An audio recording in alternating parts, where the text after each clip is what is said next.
आत्मा की यात्रा। अनुमम स्वप्न और वास्तविकता में ज्यादा अंतर नहीं है। मात्र 3 अंतरों का भेद होता है: स्पर्श, सुगंध और नियंत्रणता का। स्वप्न में जब यह 3 क्रियाओं एवं आत्मा अनुभूत करता है तो समझना चाहिए कि उसे जो भी अनुभव हुआ वो स्वप्न नहीं, स्वयं के मन का देह से परे होकर स्वयं को जानने का संकेत है। इस तरह के अनुभव भविष्य में आपके आध्यात्म की ओर जाने की यात्रा को दर्शाता है। ज्ञात हो कि मन और आत्मा में अंतर होता है। एक अनुभव मेरा भी रहा है ऐसा। 18 वर्ष पहले घटित हुई घटना को विस्तार और न्यूनतम वाक्यों में बताने का प्रयास करूंगा। मुझे याद है वो रात आज भी, जिसे मैंने कई वर्षों तक एक डरावने सपने की तरह भूल जाने का प्रयास किया, लेकिन समय के साथ मैं मन और आत्मा का भेद जानता गया और स्वीकार करता गया। मेरी आयु अनुमान मात्र तब 18 वर्ष रही होगी। नवरात्र के दिन चल रहे थे, मौसम भी सूक्ष्म थोड़ा ठंडा था। अनुमान हर दिन की तरह वो दिन भी आम दिन की तरह गुजरा।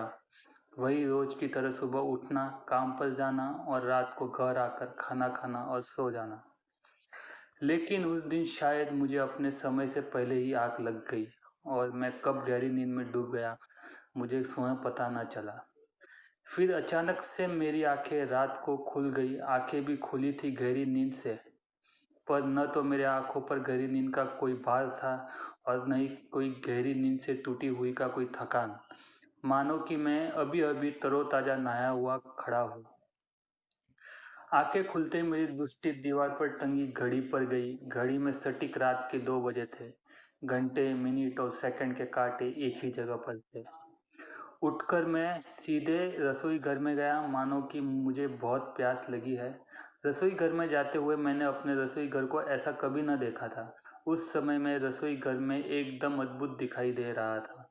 ओटले पे पड़ा मटका मानो स्वर्ण घड़ा दिख रहा था। खिड़की से पड़ रही चंद्रमा की रोशनी मानो मटके चंद्रमा की रोशनी को अपनी ओर आकर्षित कर रहा था।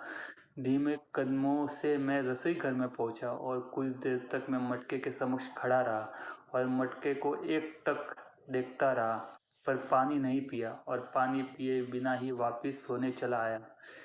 और फिर जो मैंने देखा, मैं स्तंभ रह गया। मैंने देखा कि मेरी जगह पर कोई तो सोया है।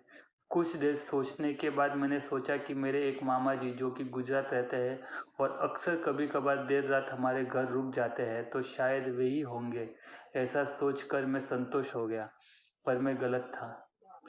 मैंने जब घने अंधेरे में ध्यान से देखा कोशिश की तो उस पलंग पर कोई और नहीं, मैं स्वयं सोया हुआ था। ये देखकर मेरे गले से न आवाज निकल रही थी और न ही शरीर साथ दे रहा था। कुछ देर तक सोचने समझने की शक्ति ही नहीं रही थी। फिर कुछ क्षण बाद मैंने खुद को संभाला और अपने कदमों की तरफ देखा, तो मेरे कदम जमीन पर सतह से ऊपर थे।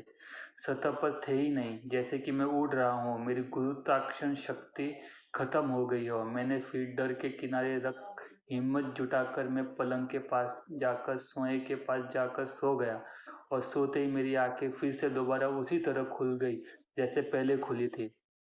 मेरी आंखें सीधी दीवार पर टंगी घड़ी की ओर गई और घड़ी में तब वही सटीक 2 बजे थे और मुझे प्यास लग रही थी।